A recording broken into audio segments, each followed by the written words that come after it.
So guys एबे मैं बसी दिन गुटे कथा जेना के मने पड़ गला तो कहि देसे मुनी काला जे बोले गाइस मैं तो जान गुटे कंटेंट क्रिएटर और गाइस मैं जेना कि कंटेंट बनावर मोर काम है जेतु मुई ब्लॉगर है गाइस और सब कथा कहम बोले नहीं आज जेना कि गाइस लाइन नहीं ना तो ब्लॉगर मोर काम जे जान जेना डेली ब्लॉग आले जे चले आ जेना के डेली ब्लॉग बनावा ले चाहसी तो गाइस चाहले हले का करबो गुटे पर गुटे प्रॉब्लम है जासी जेना गाइस इटा तो जान छ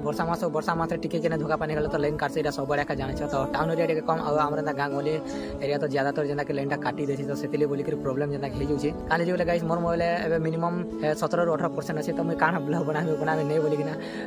ब्लॉग टाइप बने देसे मुनी काले मैं कोई देसे मुनी ना प्रॉब्लम काना होची शॉर्ट ब्लॉग तो अंतारे भी आसी जे इंस्टाग्राम मुन के दाउ शॉर्ट रहे यूट्यूब रे भी आसी जासी बट गाइस में जाने लॉन्ग ब्लॉग जना बनावाले बहुत ट्राई करसी कोशिश करसी लेकिन का करमे गाइस चार्ज नहीं हले मिनिमम 70% हले केन के जीवो काना गडे भलटा देखाबो बोले जे भल लागबा ना ब्लॉग तो सेले बोली भलटा देखाले ट्राई करसे आ मैं केनाडा बुला केंद्रा भी कर देसे एंदा भी एक काम धंदा ले बुली जे और बाय चांस भी बुली जे हले इटा प्रॉब्लम जेना कि आज बोले इटा काम धाम रुआ बिड़ा सरीगला फुर्सत अछि लेकिन का करमा लाइन नहीं ना प्रॉब्लम हे जे तो सिद्धि बोले कंटेंट डेली आनी नहीं हेबा।